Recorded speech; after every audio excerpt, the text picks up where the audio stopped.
And Bruce, when you said to personalize, when we personalize God in, through, and as us, and sometimes it's hard. It was hard for me growing up Catholic to claim myself as God, as the expression of God, as the individualized expression of the one mind, the one soul, the one life. And I'm just this one point, like a ray of the sun, and each one of us are a point, a ray of that same sun. And when we really know that, and that's what we get to do at the Centers for Spiritual Living. I mean, I think we just teach that over and over again, how cool we are, how special we are, how powerful we are, because we wouldn't say that God is not powerful, and we come from that. We wouldn't say that God is not all loving, almighty, all peace, all joy. We wouldn't say that. So if we say that God is all of those things, purely, holy, and wonderfully, we have to claim that for ourselves. We know that truth. And we can walk in our lives as the creative beings, and we can change. If we haven't loved passionately everything we have created up to this point, we can change and create something with passion, with joy, with peace, with clarity, and with power. We can create the next thing that we are to create. The next thing. Yeah, I wasn't going to talk about that, but I did. We are talking all month. We've spoken about hearts of service. So we're here to love, serve, and remember. And it's interesting because what came up for me in preparing to talk about hearts of service is that idea that service is not a give and a take. It's not giving and taking, although we don't really have other words for it yet, except service or seva. And I like those better. We remembered that seva is the Sanskrit word, that it is working toward the collective good. Remembering that we are one of 7.5 billion cells in the body of God, and that as we work towards our highest good, towards being the best that we can be, we are serving the body, the whole of God. So we've got to find those gifts that are ours to give, that only we can give. We just got to dig in, and it changes, so we can't rely on what we gave last year or the last decade or 50 years ago. We get to grow in God, in service, in love. And we remember that being in service is a state of consciousness. It's not always the act of giving or doing. It is a state of beingness. In the kingdom of heaven, there is that exchange always happening. The reminder that we are not one. That we are not separate. We are one. We are connected. We are individualized, but we are whole when we recognize our togetherness. You're right on time. Divine time. It's always now. Just always now. Join our side. That's a whole nother story.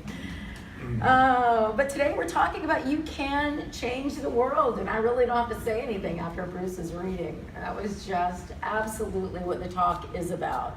How many of you, when you were very young, really wanted to change the world? Did you ever have that thought? I just wanted to change the world. I remember being so passionate, in tears. I happened to be in Boston with a boyfriend at the time who was attending Harvard, and I just was like, I just want to change the world. And I just wanted that so badly, and I, of course, had no idea how to do it. One of the reasons I just love this teaching is because I realized that if I would just change myself, that is the only change we are here to do. We're not here to change the world. We're here, as God created the heavens and the earth, we are here to create our heaven and our earth, the world in which we want to live in. We are here to inform our consciousness And from that wonderful space of creative consciousness to then choose from those gifts that are ours to give, choose from those gifts how we wish to express in our world and change our world. Because as we do, Bruce is reading, we do change our families and our friends and our community. We become that place that people come to ask questions, to say, how are you always so happy, how are you so peaceful during a hurricane? How did you stay so calm? And I was so fearful running around. And you get to tell them. I'm not special. I just have the keys, some keys, some principles, some ideas. I have some practices that I go to, and it keeps me in the state of consciousness called the kingdom of heaven. And that's powerful. That's more powerful. I mean, how many of us know somebody who is changing the world, but they're not standing in a conscious place or a truthful place or a peaceful place? So the change may not be as beneficial as it could have been. And it may be detrimental even. So there are people out there changing the world, but they didn't begin with themselves. They didn't begin with the powerful, peaceful, informed space that we know exists. We know that is us as God as us. So it is a different concept, isn't it, as we grow, the changing the world. I still want to change the world, but it's my world. It's my world. The world I live in, the house that I live in, the car that I drive. It sounds silly, but that's what I want to change, so that people say, yes, she can do it. She lives like that, in peace and in joy, no matter what chaos is happening around her, the hurricane, that's the tornado, whatever's going on. It's like, that's the world I want to change now. And that, to me, is the most powerful place to be. That's the only place I think we claim our power. So we all have gifts. Ernest Holmes says, there is an irresistible, universal, and divine urge within us to be happy, to be whole, and to express the fullness of life. The latent divinity within us stirs our imagination, and because of its insistent demand, it impels and compels our growth. It is back of every invention. It proclaims itself through every creative endeavor. It has produced this divine urge, sages, saints, and saviors, and will, when permitted, create a new world in which war, poverty, sickness, and famine will have disappeared. So I believe it is our charge. It is our charge to create our world that we stand in, that we go to work in, that we visit our families in, that we play in, that in our world we stop war, poverty, sickness, and famine. Like we participate in overcoming that for ourselves, in our family, and in our community. We start with ourselves, right? That's our charge, is to find that creative urge to express more and more of God so that we change, right? We change. We're standing in consciousness, and that change changes our world. So we can absolutely change the world, and not tomorrow, or not when we've gotten that degree, or when we've finally gotten that job, or when we finally retire, or when we can finally travel to that place or that retreat. It's today. It's today over in Cafe CSL. We'll have been changed, by the time we walk over there. And if we just allow that to inform the next step and the next step, and stay in service in that exchange of energy, we will change our world. This irresistible urge to be happy, to be whole, to express the fullness of life, it is our calling. As that song said, sometimes it's so simple. And I know in my life, I've been so caught up in, what if I pick the wrong job? Or what if I do the wrong thing? Or what if I move to the wrong house? Or what if I can't afford it? Or what if I should have afforded more? You know, that those thoughts that I just get swept up in that seem so urgent at the time. And it's laughable now that I wasted some of that time and energy over some of those decisions, because one of the things I've learned is that you can't make a wrong decision. I mean, you make a decision and you don't like it, and sometimes it's a little complicated to undo it, but you can undo it. You can undo almost everything.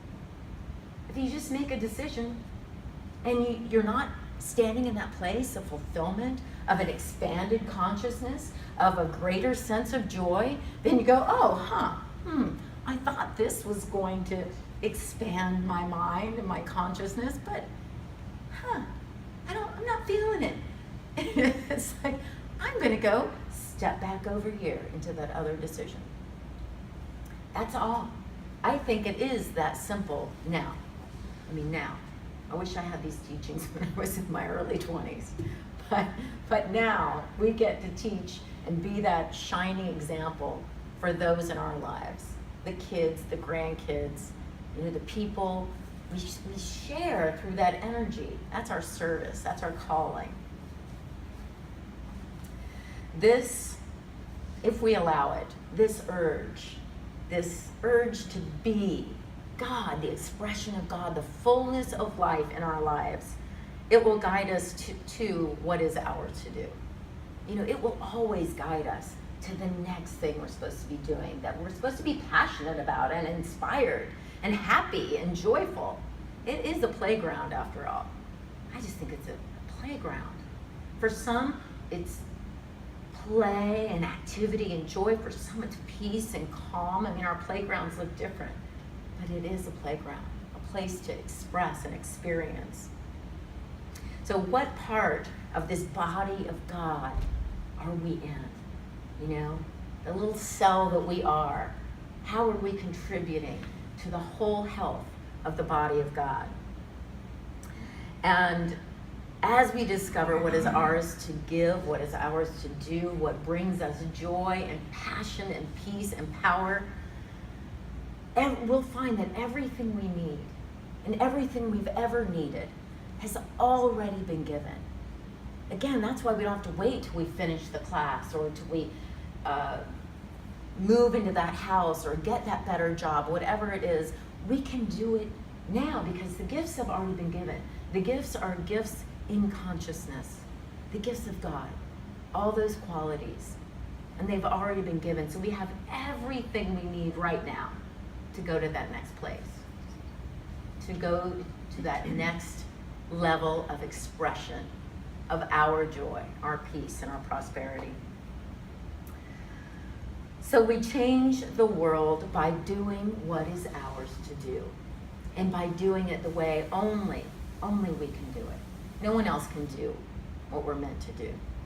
That's how we contribute to the whole. Being authentic. Some of us are here to stir the pot. Some of us are here to really stir things up, and some of us are here to calm the situation, right? Some are here to, turn the tables over in the temple. And some are here to placate and be the peacemakers. Some are here to expand our consciousness, our minds, whatever it is. Well, we all have to find what is ours to do now, the next thing. Ernest Holmes said, our movement will depend. And when he said our movement, this idea of this philosophy and these principles of moving towards a world that works for everyone. He said, our movement will depend not on a talk such as I am giving you now. Our evolution, what it will mean to the world, will not depend on the books that we write. It will depend on what we do with it. It depends on what we do with the love and the wisdom and the passion that we have. It will depend on someone knowing enough about it to cause something to happen in their world because of what they know. When they want it to happen, where they want it to happen, and the way it ought to happen according to their own volition, proving that we are not subject to any whimsical caprice. But we're not subject to a God up there that looks like Dumbledore waving the wand, you know? It's our volition that moves us into the next great good in our lives. It's our volition, our choice, our will, our desire to choose heaven. So we become a power and a force for change and for good. We activate this good in our consciousness first. When we are inspired in spirit, that's what inspired means. When we are enthused, we are in theos, in God. Then we cannot do, not only can we not do any wrong, but we are changing the world just by being inspired, just by being in spirit, or enthused, passionate, peace. That's how we're changing the world. God or consciousness never says no. I learned that lesson in the most powerful way. Spirit never says no to our growth and to our expansion. People can say no to us. No, you can't have that job. No, I'm not giving you a raise. No, I'm not doing this. Or no, you can't, rent this apartment. I've already rented it to someone else. But our highest good, having an apartment that makes us feel great, that we can have as we claim it and we choose it. It may not be that one, but the good that is ours, the spirit, nothing is out there that is against us. What is it? If God is for us, how can there be anything against us? So spirit is always saying, yes, we just decide how we want to show up, the gifts that are ours to use and to do and to be, how we show up in the world. God never says no. Spirit is always saying yes to our highest good and the highest good of the whole. The whole. So sometimes what we think our highest good is may not be the highest good for the whole. We may get a no there. And again, that's just change the direction or change our perception. And if we just have that idea of service, seva, working towards that collective good, we may, one door might be closed and we'll see the open door because we're in seva, we're in service. So where are we now in this body of God? What is ours to do today and tomorrow and next week? Where are we called to shine the light of our good, raising the consciousness on the planet? Because I believe we are called to do more. We're never there. It has nothing to do with age or retirement or any of those things. It's our consciousness, the state of heaven, state of consciousness, kingdom of heaven. It's us expanding into greater and greater good. And on that note, I have included what we have been visioning on as the board of trustees. It's in your bulletin. And for us as the Center for Spiritual Living to grow and to expand into our greater good, we are really in need of teams of volunteers. And I know we're small. I always say we're small and growing. We're small and powerful. We are powerfully growing. So I know that some of you are already giving all that you can give, and we obviously appreciate that. There's a big difference between everybody giving or volunteering in this specific way, and everybody visioning and praying. Prayer is service. We talked about this last week. Prayer is the highest form of service. So I'm asking, yes, if there's anything that you can do in service here at the Center for Spiritual Living, for us, and there's some things listed on this sheet, but you can all pray. You can all pray. You can journal. You can envision these things happening.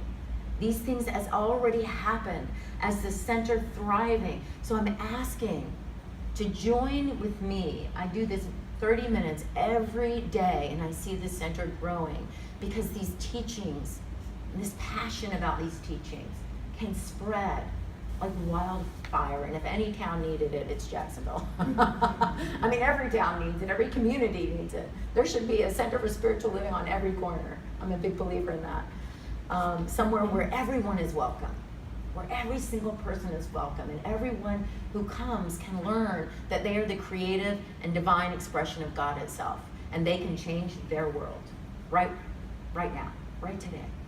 So I'm inviting you, if you know of anyone who would like to give specifically and join, do the activity, awesome. But every one of you, please join us in prayer every day. Add us to your prayer list and see us growing and expanding as you see yourself growing and expanding in consciousness and in love. So let's just say a prayer. The way we pray, affirmative prayer. So I just invite you to close your eyes while we recognize absolutely that there is only one, this one. It is the creator of all, the source of all, the universal presence in, through, and as all. There is nothing outside of God. There is only God. There is this one wonderful body of God, whole, perfect, and complete. And as we know this, because we know absolutely this is true, we know that we are the individualized expressions of the one, of God. We are love, joy, peace, prosperity. We are whole and perfect, right where we are now in this moment. And as I know this for ourselves, each of us individually, for those who are here and those who are not present today, I know this for us as a group. The collective consciousness of the Center for Spiritual Living Jacksonville, that we are thriving, we are growing. And together, this group right here, we send out this prayer to everyone that can hear, who have ears to hear right now in consciousness. They are knowing that this is a place of joy. This is a place of peace and meditation. This is a place of growing consciousness. This is a place of service. This is a place of gratitude. And so we invite all of those people to come and join us. And we see this place thriving. And we see ourselves fulfilled here, enjoying it here, enjoying the conversations, enjoying the new friendships, enjoying our neighbors, enjoying the activities. And for all of this, I can just see it, and I'm so grateful. It brings me so much joy. I'm filled with gratitude. I'm thankful, because I know this is how God works. We see and we claim, we envision, and then we are grateful, and we allow it to be. We rest in it for ourselves and for this center, and so it is. So it is.